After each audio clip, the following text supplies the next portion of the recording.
because the body is the key. We've been so caught in the head. You can't be in your body and suffering anxiety at the same time. One of the fastest ways out of anxiety is bringing your awareness into your body. We often think leadership is about external strategy and that constant hustle. But true impact actually starts with inner healing. When we stop forcing outcomes and really start listening to what our bodies are telling us, we can move from frantic survival into basically effortless action. The conversation explores somatic release and self-awareness that can help unlock a level of presence and courage that truly transforms how we lead.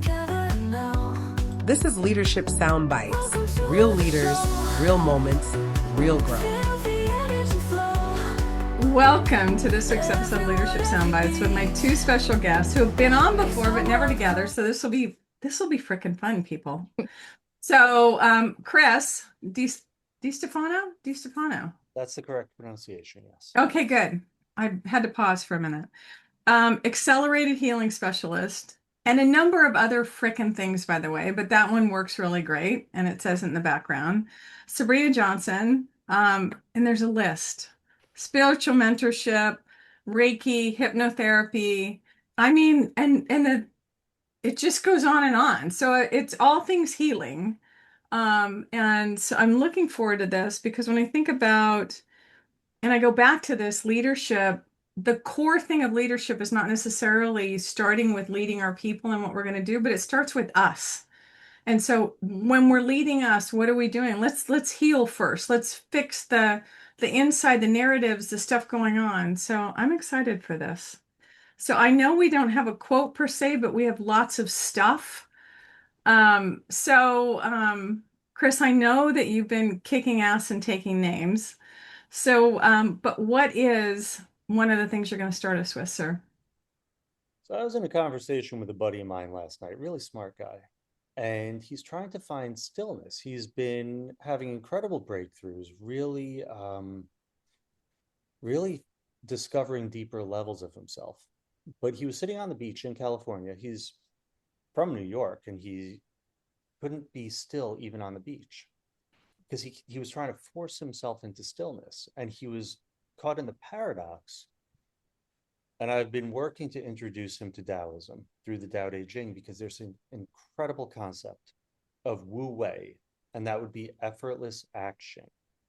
So instead of forcing the outcomes through the endless hustle and through force, the leaders should align with the natural trends where they step back and let the solutions emerge, and that avoids the unnecessary frantic action. It comes from being whole and bringing the wholeness in, as opposed to trying to force an outcome. You know, what comes to mind for me when you say that is this whole idea of when you're present, be present. So it's like, and there's so many leaders that are well-intentioned that show up, problem presents itself, whatever it can be. Well-intentioned leaders think, okay, I'm the leader, I have to solve this thing. So they work on this solution to this thing. Then they go to the team and they go, so I want your input. And this thing is already, it's a fully baked cake is what it is, right? I mean, and it's like, so people can't see where they can add to that. What you described was just be, don't force. And it's the whole idea of attraction. And Sabrina was recently doing the shorts and reels from a previous podcast that you and I were in. It was around alignment. And it is that whole concept too, Chris, that you're talking about is just start with you, be, and allow and know and believe that it will come, the answers that you need, the solutions that you need, the people that you need, all the stuff. That's what came to mind for me. Embodied practice, in other words. What is that? How do you do that if you haven't done it? Well, see, for me, it really goes into self-awareness and becoming self-aware. Who are you under all of the layers of pain that you've experienced? Mm. And what do those layers of pain mean to you when you're in any given situation or experience? So I think it means a lot, but definitely for starting with self-awareness and your belief system. What are the things that you believe that are affecting your experiences? Because those beliefs are also tied back to the trauma that you've had in your life and even the good experiences and the good times that you've had and the social programming. So it covers a lot. Yeah. Part of it too that comes to mind for me is you have to be comfortable with the uncomfortable. And I think part of what can hold people back from exploring that stuff that you just talked about is this fear of, if I open that door, will it suck me in? Or can I still maintain? Well, you can always maintain. And I think that that is also going to start with the belief that you can. Mhm. And I know that Chris has some things to add to this. It all comes back to fear. It all comes back to love. I was working with a guy recently, and so much of Can you what speak up a little bit, Chris? yeah, I'm sorry. I'm sorry. I was working No, with a you guy don't recently. apologize. You're just very soft spoken. And then it got softer. And then I'm like, I'm leaning in. I'm like, so go ahead. Oh, I didn't mean to interrupt. that should fix it. My Oh, that's settings were good. funny. Yes. Yes. Yes. So I was working with a guy recently, and he's been going in circles and struggling. And I actually helped him in about 5 minutes release his jaw. And then I spoke with him a couple of weeks later. He's like, it didn't hold. And I said to him, your body is the tightest body I've ever touched. Of course, it didn't hold. It showed you what it feels like when you're not holding the fear pattern for a minute. So what happens with the fear patterns is I was working with a friend recently, and it's great to work with him because he helps me to see my patterns too. Mm, And he's a fast processor, and he's habitually right. mm, I could see him running the process. Why? Because he's attaching value to his correctness. And literally to help him, I had him give wrong answers to people to experience that he's still whole after going through, because the fear is like, if you're wrong, you are less than. mm, And so he had to be wrong, and not just like ridiculously wrong, but like kind of he had to be stupid. And he mm, was still whole. He was still able to carry himself. And so the fear of being wrong begins to thin, and it allows him to be more present. So the embodiment, there's a lot of different levels to it, but the embodiment is being able to take these the fears are held in our body, in our psyche, the trauma, whatever. So what happens is we'll get a trauma, possibly even before we have words.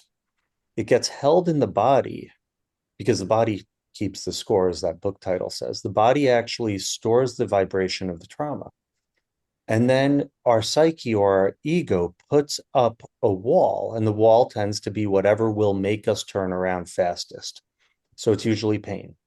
So we won't go to that area. So now we developed habitual patterns to avoid encountering that fear.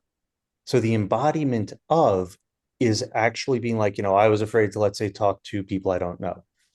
And so I had to ease myself into it in the real world.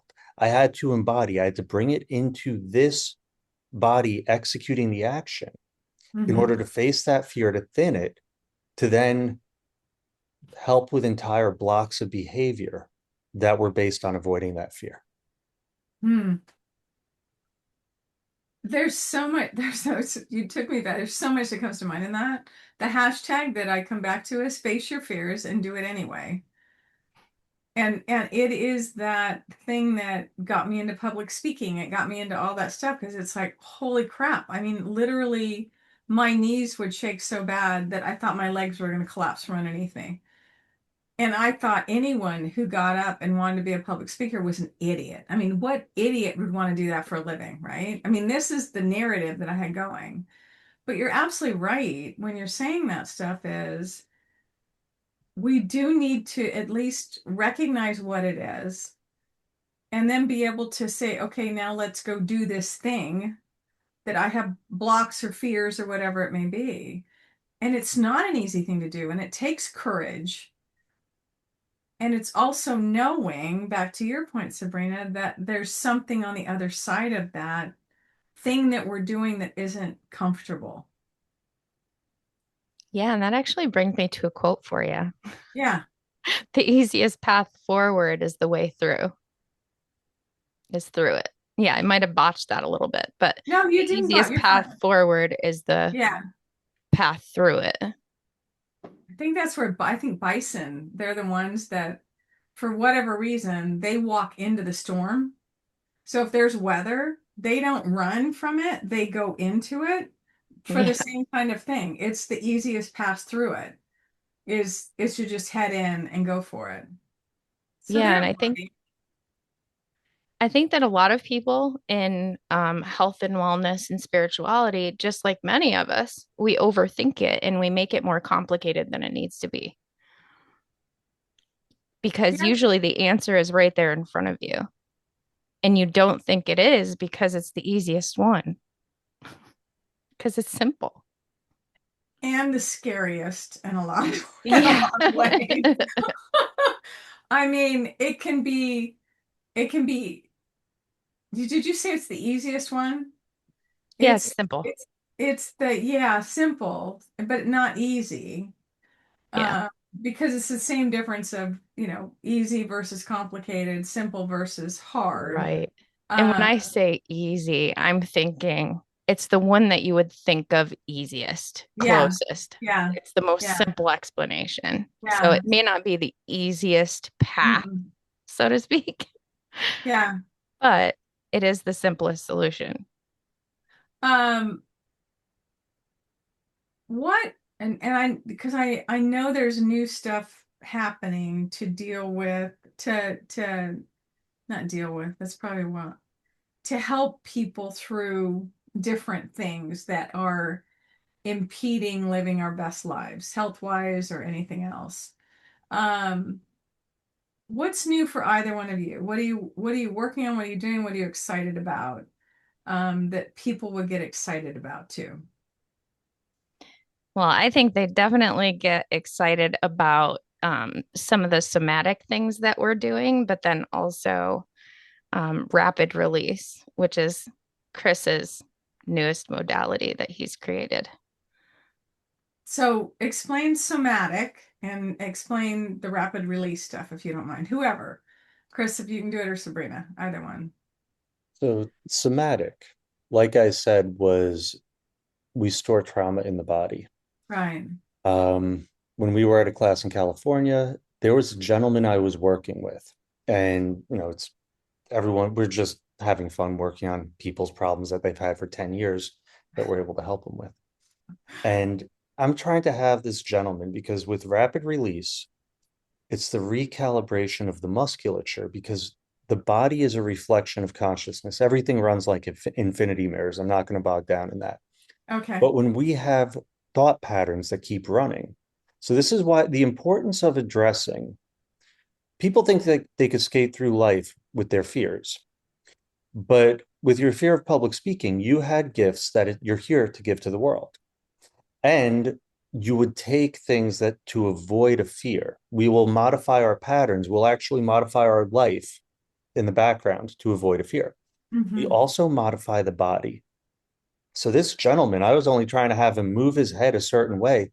He was unable to connect to the muscles in his neck. He could not do it. I'm like, I don't force, but I almost had to force. And he finally was able to start firing them. What that does is begins to relax the opposite muscles that are held in chronic tension. Mm-hmm. That, this is the most incredible part because there was a lot of hypnosis going on, and people that could not be hypnotized by the best were doing the rapid release, which takes the body out of survival mode. And they were able to be hypnotized nearly instantly after that because they stopped resisting connecting to consciousness. So rapid release is across the board super applicable because it can be used somatic therapy, chronic injuries, internal issues, psychological issues, trauma, because what we're using is the body. And this is a quote.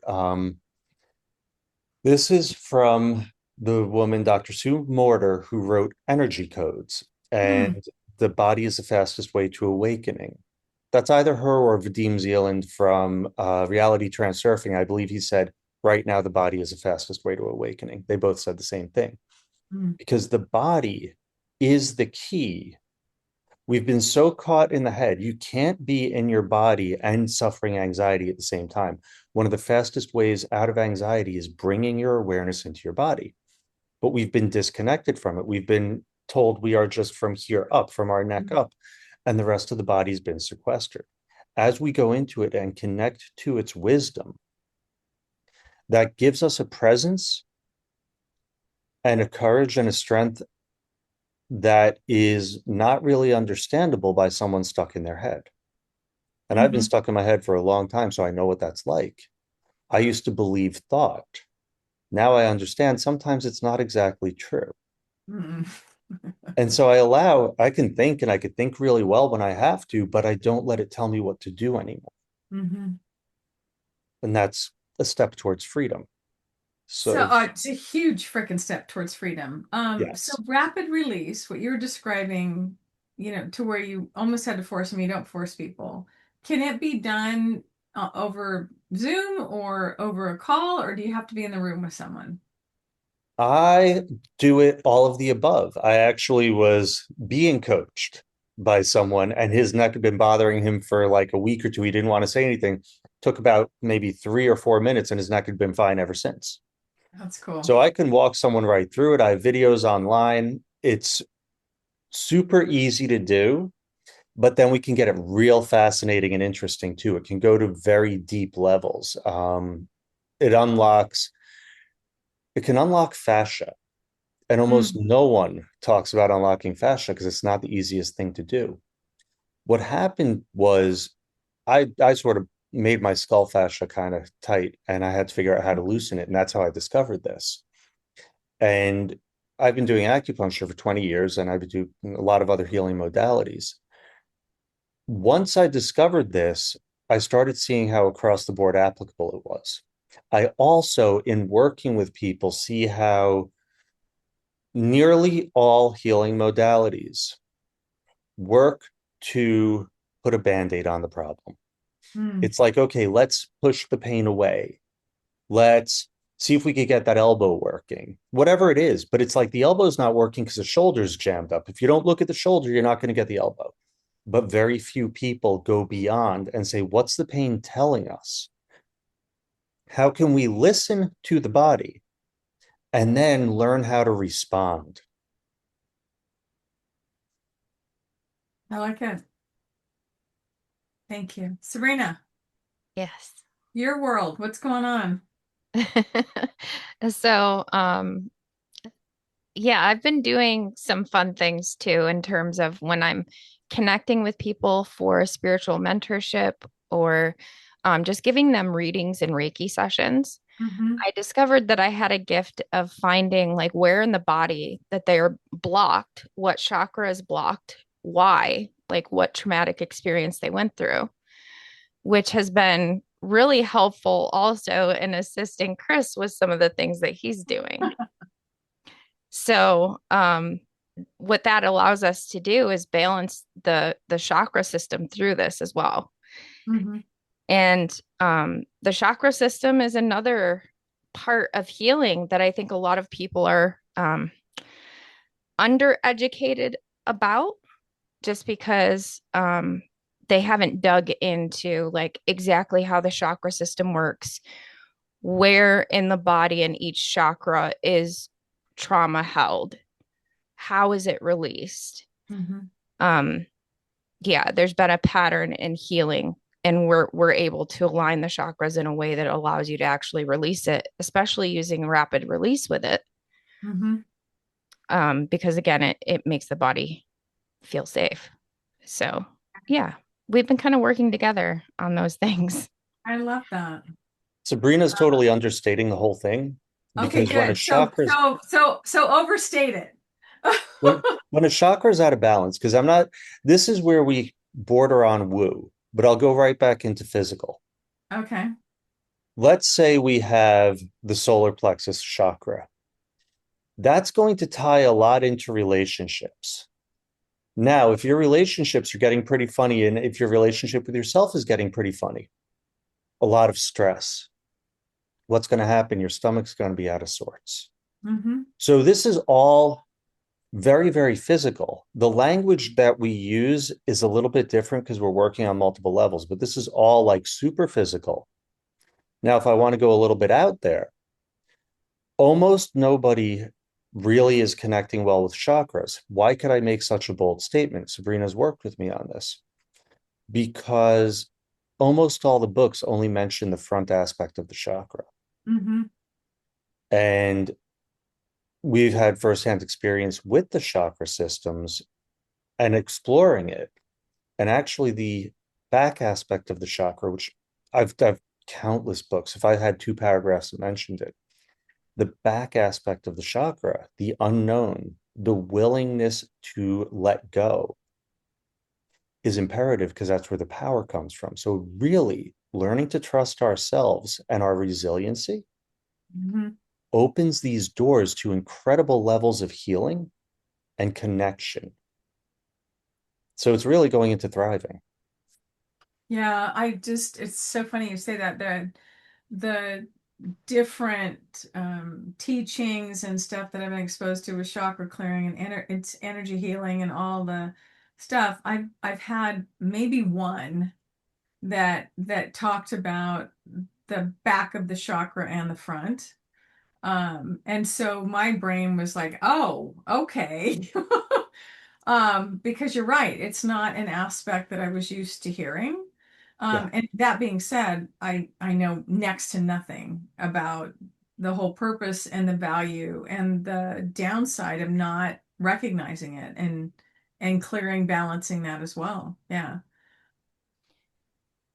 See, I think what's helpful to know about chakras also is you can almost describe them as a source of memory or a repository of memory.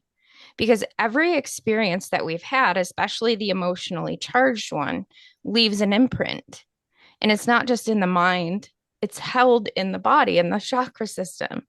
So if a chakra is blocked, that doesn't mean that something mystical is wrong. It usually means that there's a habitual bracing pattern in a specific region of the body.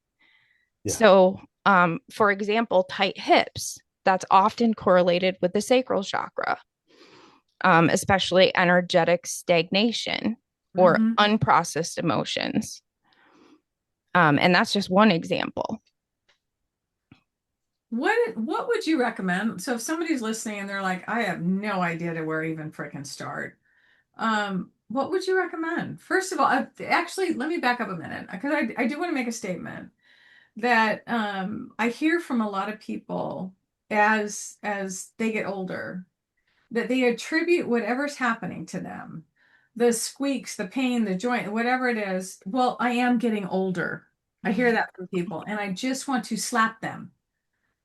So I just want to make that statement because I think it's super important that we don't chalk it up to well, it's just expected at this point, and like we have to live with it, and there's no option. It's like, can we just flip that upside down and say, let's have an expectation of feeling amazing, and then if we don't, let's figure out what we can do about it. So anyway, now back to you. Yeah, so I mean, like, if we start just recognizing, okay, where are those patterns of trauma or stress, whatever it is that's been chronic in your body, where is that being held? So that like Chris can go through and help them to refire their muscles, get the Mhm. muscles attuned again so that their energy is actually flowing through their body and their system in the way that it's most effective to, and they're not leaking energy. Mhm. That's another part of getting aligned there and aligning those chakras. And yes, of course, we can do like some Reiki to help to balance that temporarily. But Reiki is only a temporary solution if you're not using it combined with somatic release.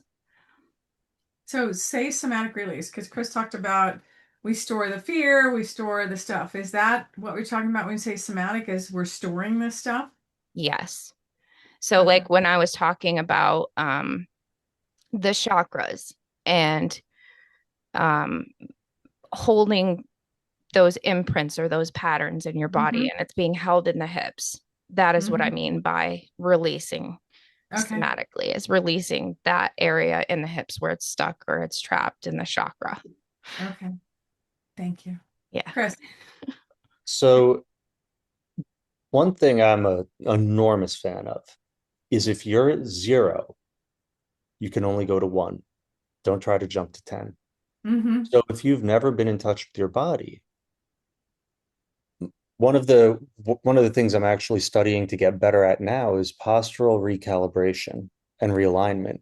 Because if somebody's feet are funny, usually the hips is the best place to start. Mm-hmm. If the hips are off, it's going to create neck problems. That's straight, it's math. It's not even complicated. It's going to cause shoulder problems. It's going to cause jaw problems. I could go on. We can think of it, and what happens? You go to the chiropractor, you go to the doctor, you say, my neck is funny. They work on your neck. Or the chiropractor may adjust your hips. The problem with that is the hip adjustment is pushing them back into place. But unless you're working on getting all the muscles to fire, Mm-hmm. then the tight muscles are just going to pull it right back out of place. You haven't Mm-hmm. recalibrated. You've just gotten a quick band-aid. So learning to come back into the body. Now, what's going to happen? We're talking about hips and all that. This is going to be our connection to earth. It's going to be our trust in ourself, our trust in the earth. And a lot of times there's going to be sexual related stuff that we have to just face. I'm not Mm-hmm. saying act out on it. Nobody misquote me, but we have to face it. Frankly, why is the body causing the problem? That's the question we have to ask ourselves. And Michele, I'm 100% with you. If someone comes in and says, I'm like this and I have arthritis because I'm getting old, I work on their shoulder for like a second, they move it like, I'm like, where's your arthritis? You are not allowed to say it's because you're getting old. It's because you've been carrying a lousy pattern that's been trying to get your attention for 40 years Mm-hmm. and you've ignored it, and it's still trying to get your attention. So how about we start listening? It's one of the things I say. Here's another quote. I am the Lorax, I speak for the trees. I love that one. Because that's what I do. I listen to what the body's saying and I try to help the person to hear it. Mm-hmm. I love it. I love it. Um, so what's next? What's the next big thing? I mean, you've got rapid release, which I freaking love. And so when I think about what's next is what's next for people? What can they, because I mean, for me, it's like if someone's listening, and for me, I'm like, how do I sign up? Where do I start? What's going on? I mean, all the stuff. Yeah. So definitely they should start by setting up a call with more than likely me, because I usually prime people and get them ready to work with Chris, and then they work with Chris. So I'm usually the first point of contact, unless there's somebody that is, they've been really going through it, working on themselves, and they're in a position to where now they're just ready for Chris. Yeah. That happens too. Yeah. Yeah. So I'd say Well, just reach out. okay. I'll put the contact information in. What about you, Chris? What's on your brain? The main thing, people don't hear it enough, is learn how to listen to your heart. Stop living the life that thought tells you to, because thought's based on fear. You want to know why your body is tight as a drum? It's because you're trying to force yourself to follow the path someone else told you to be. My depression was I was trying to be someone that I thought people would want. And Mm-hmm. so I didn't like that guy and he didn't like me. Now that I'm doing what I love, when I'm working, I am having the absolute best time because this is coming from the level of the heart. When I'm watching people's lives just shift like that, I was working on a patient yesterday and she was having a lot of issues. I've known her for a while, and it was fascinating because in her case, I just pressed on her back behind the heart, back aspect Mm-hmm. of heart chakra, and she nearly jumped off the table. The amount of pain that was there. Oh, wow. And so I worked that area a little bit. I did some distal points. I'm also, anyway, I do a lot of other stuff, and that I helped me to know. open. And she had so many sensations running through her body, just emotions coming up and clearing. And we continued to work, helping, just following what her body is telling us to do. Mm-hmm. And these body image issues came up. It ends up, and she's an attractive woman, and she's fit, and she's like, when I put on a bikini, and she was away. When I put on a bikini, I actually get this tightness in my pelvis and this and that. So Mm-hmm. there's like, I've been working with her she finally was able to break through to that. And it was so powerful. And then we actually did rapid release at the end because she had come in autonomic dominance. So she was in that survival state. And within about 3 or 4 minutes, she was completely in what we call parasympathetic, or the healing state. Mm-hmm. And she was so relaxed and comfortable in her body. But this is this is not the easiest work. I can't do the work for anyone. Mm-mm. But when people do it, it's nearly impossible. And you had mentioned this earlier. It's nearly impossible to imagine what's on the other side of that wall of fear. Mm-hmm. But I can promise the reward is orders of magnitude greater than the cost of entry, because we've avoided it for 20, 30 years. When we break through it, we get part of ourself back. Mm-hmm. Yeah. It's so funny that you say that, because the um humans, and I've seen it time and time again, get in this loop and this fear thing, or the narrative that's going on. And I think part of it is they don't believe anything else is possible. They because they don't know the path to get to lead differently, to feel differently, to engage differently, to get different feedback when they have connections with people, whatever it may be. Um, and I think part of what you talked about, and I think is so important no matter what, is to start with the belief that if you don't know how to get change, that number one, change is possible, right? The healing is possible. There are people out there that can help you navigate what that looks like. And you don't have to know, but just believe it's possible. And I think that's the first step in all this, is to go, okay, I don't know how to get there, but yes, there is another way. Because you're right. People collect trauma as they're growing up, and they have no idea that they've collected it. I mean, you have blocks of time. And I look at me, there was a period of my time that when I was a kid, my mom was in the hospital, we'd been in a head-on car accident, all the stuff. I don't have memory of this time when, from the time I was 5 to maybe 7, 8. I mean, I cannot give you distinct memories. And every other time is great, wonderful childhood, all the stuff. But this traumatic time during, so it's like, okay, there's stuff there, gone through and done work. But it's like it happens with other people and it plays out differently, right? That they show up a different way. Maybe they gain weight to they're morbidly obese, all the stuff. And then you find out that there's most likely something that's happened in the childhood that the brain subconscious is protecting us from this thing ever happening again. And this is how it plays itself out. But I would say, and just encourage people, there is always, always hope, always a way back to feeling amazing and living your best life. If we are still drawing breath, Mm-hmm. there is still hope. And Mm-hmm. that is one of what people underestimate. And the trauma does have a positive aspect because everything is balanced. When we're on the other side of whatever that is, we discover our resiliency, we discover our strength, we discover how powerful we truly are once we stop running from it, because when we're running, it defines us. So really, step one is deciding to love yourself, Mm. because until you do that, you won't take the powerful steps. You won't be who you truly are. You're going to want to put on the mask so you feel safe. Mm-hmm. you won't be willing to really, really face it.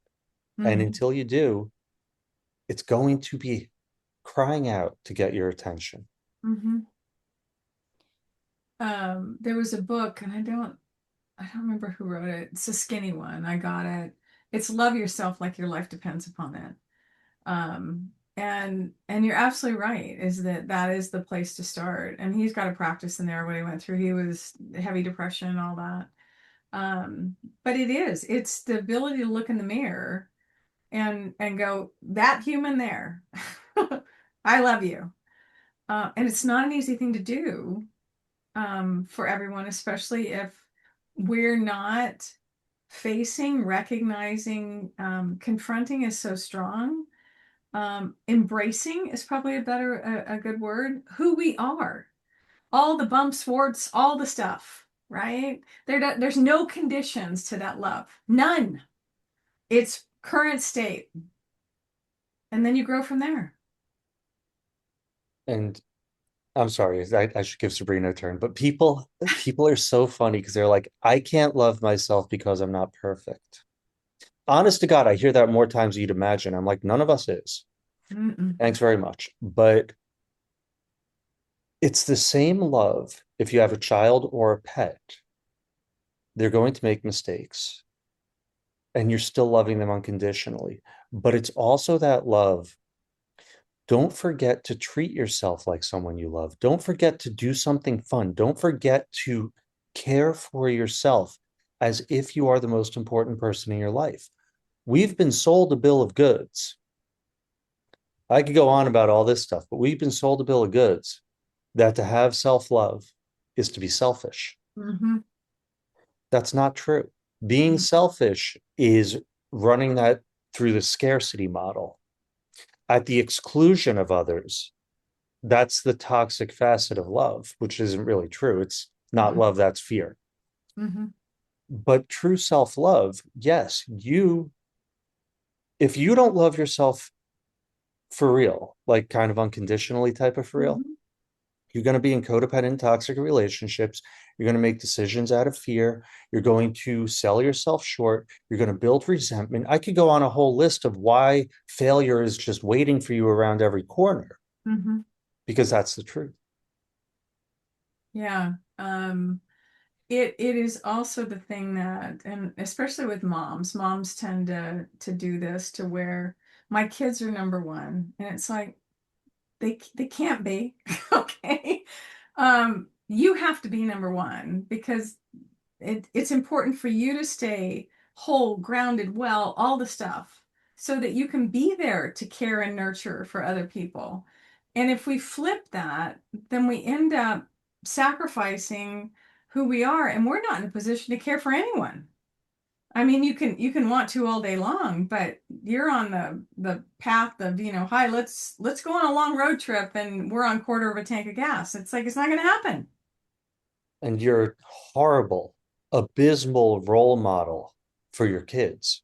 Oh, Because I agree. tell you what, as a parent, what I want most for my children is that they be complete, whole, thriving, like loving life individuals, Hmm. not people that completely put themselves aside to try to do what they think. See, that's a whole big part. They did what they think other people or to protect other people or to whatever. It becomes this game where we're acting on what we think other people want. Hmm. Yeah. Yeah. Sabrina. And that actually brings us into what a lot of people are doing today, especially when it comes to business, because we're constantly doing things that are going to optimize the next thing in business. And, all of that striving for perfection and that optimization of everything leaves you operating from a place of adrenaline instead of being aware and present with yourself. And so I think that's also something that we need to be mindful of is just, what is the place that it is that I'm operating from right now? And how Mhm. can I best be me? Because if you're always striving, optimizing, doing, well, you're not exactly leaving any time for fun or Mhm. the things that are truly enjoyable to you in life. Or the whole reflection piece of, job well done. I Yeah. mean, because to what you were just describing is what's the next thing? And I go back to Sean Akers, the whole idea of if I know everything about your external environment, I can only predict 10% of your future happiness. When we put happiness connected to some external thing, like optimization, the next thing, the funnel, the whatever, we've put that celebration, joy, job well done beyond like the cognitive horizon. So it's like we never get there. Yeah. And we need to be able to pause and celebrate and go, what are you better at today than you were yesterday, the day before? And a lot of times I'll tell people, I said, so take where you're at, the question, where you at today and what you're doing today, and think back, could your 18-year-old self have done what you're doing today? Unequivocally, no. There's no way the 18-year-old self can do what they're doing today, but how many people celebrate that? Yeah, like no one right now. No. So I just think it's important. So anyway, I so appreciate the time with two of you. You have me thinking about other things, and then I want to immediately go and go. I need to book time to do this stuff. So I freaking love it. I appreciate the time. I'm gonna get links from you so that we can provide links in the description for people. As we wrap up time, what are one or two things, Chris, I'll start with you, that you want people to walk away with from our time today?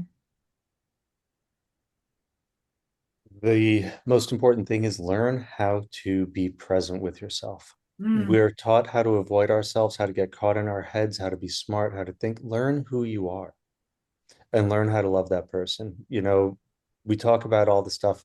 I had depression for decades, pretty severe. That's also my superpower now because I can connect with people. I understand that level.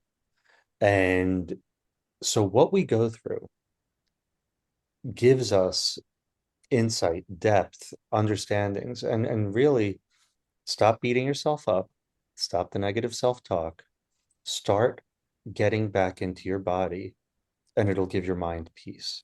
mhm. And that's basically it. I have videos on YouTube. I have a few programs that are available as well. So those are easy ways to start to connect to the body. There's also some great people out there, but take that time to really let go of trying to control everything because frankly, you never have. And that effort is destroying you. Mhm. And start appreciating. And by the way, if you wake up in a bad mood, I found this out recently, I can decide to stop being in a bad mood and I don't lose the day. Yeah, no, I don't wake up in a bad mood. I do wake up and I'm so programmed now that I'll basically say today's going to be an amazing day or wonderful day. And the other thing I like to do every once in a while, it's not as frequent, but it's like, what magic am I going to create today? And it kind Yes, of makes me smile, right? Yeah. Um, but it's just you to your point, Chris, you have a choice. always. Why would you say put yesterday's tape in or some tape that you've been playing forever? It's like, no. No, decide what the new tape's going to be and move forward. Yeah. Sabrina, how about you? What one or two things would you love people to walk away with? Um, just to actually just focus on trying to be completely and totally authentic to who they are by being open to what's around them because awareness is a big part of it. Mhm. And if they can become aware and then start with maybe, small movements and some breath and getting a hold of us, that'd be great. Yeah. Yeah, I love that. Chris, you said something and I wrote it down because I hadn't thought of it quite this way. And it was trauma has a positive aspect um, because everything is balanced. And so I hadn't thought of it quite that way. And it's kind of a cool thing to go, and it is that thing of looking of when things happen, what's the gift and the opportunity? in that thing that happened. But it's just another way of looking at that, because it's not all downside. There is another aspect. There's growth that happen. There's changes that happen. There are experiences that happen, to your point. So anyway, I have notes. So I just want to dive a tiny bit Yeah. deeper, and I do apologize. No, you're fine. It's you. I appreciate that. So this is actually the steps into becoming who we are, because by nature, the divine spark is within each of us. We have connection to creation of reality. At a certain point, we begin taking ownership of everything that's happened to us. And we realize I this is how forgiveness works, in my opinion. There's a lot of people that will say forgive everyone. I tried that. It didn't work because I was still holding the hurt. Mm, You can't forgive someone if you're still hurt. You can't be, but you can let go of the hurt by owning what happened, that I put it in my life because I was maybe needed to be redirected, maybe part of whatever reason. Until I own it, I'm disempowering myself hmm and I'm a victim. So by owning the trauma and by seeing the resiliency, the strength, the insight, whatever the lesson was that I got, it's a gift. hmm the only thing I would add, because it came to mind for me, is owning the trauma or owning the thing is not blaming yourself for it. It's just, to your point, stepping out of victim mode, Yes. that things are being done, because in victim mode we've handed over any kind of empowerment that we could possibly have. So I just wanted to call that out, because it's No, not a thank you. Because blame. that's huge. That's just what you're saying is huge because that's still the ego trying to hold the control and creating deeper pathology. So yeah, the true letting go is um, being able to forgive, and forgiveness always starts with the self Mm-hmm. and with judgment being dropped. All of those things, Mm-hmm. as we work on those traits, they automatically start healing us. Mm-hmm. Yeah, there is a I was surprised. I worked with somebody one time that was a survivor of sex trafficking, Mhm. and I talked about forgiveness, and she had forgiven everyone except herself. Yeah, And she goes, I could never forgive myself. Really? And I'm like, say more about that. And she goes, well, I could have done something about it. And I said, could you? Could you really? To stop it? And I said, so you have a child who's 15 years old. Could she have stopped? Well, I said, and yet you expect yourself at a younger age to have been able to stop that. And she said, I never thought of it that way. So it's I actually, super important that we forgive ourselves yeah. for whatever blame, even if we don't think there's that we need to. Mhm. At some level, there is like, I could have done something about it. Okay. The next time you will. Yeah. I had a patient who came in. She had just finished an EMDR session and then she came to see me. What's And EMDR? it's using eye movement in order to Oh, I clear do know that traumatic one. memories. Okay. All right. I do know that one. So she came in, she was sexually abused as a child, and she was still stuck. And we were talking about it as I was working on her. And she was unable to forgive herself at 6 years old for being sexually assaulted Yeah. because she enjoyed it. And so I was very clear. I said, do you know what would have happened to you if your body didn't do that to help you? Mm-hmm. You didn't choose to be assaulted.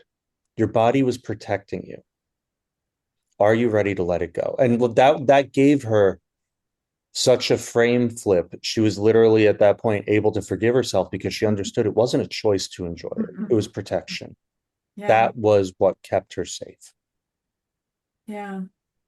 Um, And that stuff is so powerful to be able to recognize that we have to flip the narrative that we got going that has us stuck in these places. Yeah. Thank you. I don't want this to be a mini War and Peace novel. I so appreciate the time and the resources. Like I said, I will gather up the links and the stuff because I myself selfishly want the links and the stuff, right? To be able to share with people. Thank you again, both of you. This has been Leadership Soundbites with Chris and Sabrina and Michele. Until next time, please like, share, subscribe. I thank you in advance for that. Frickin' awesome.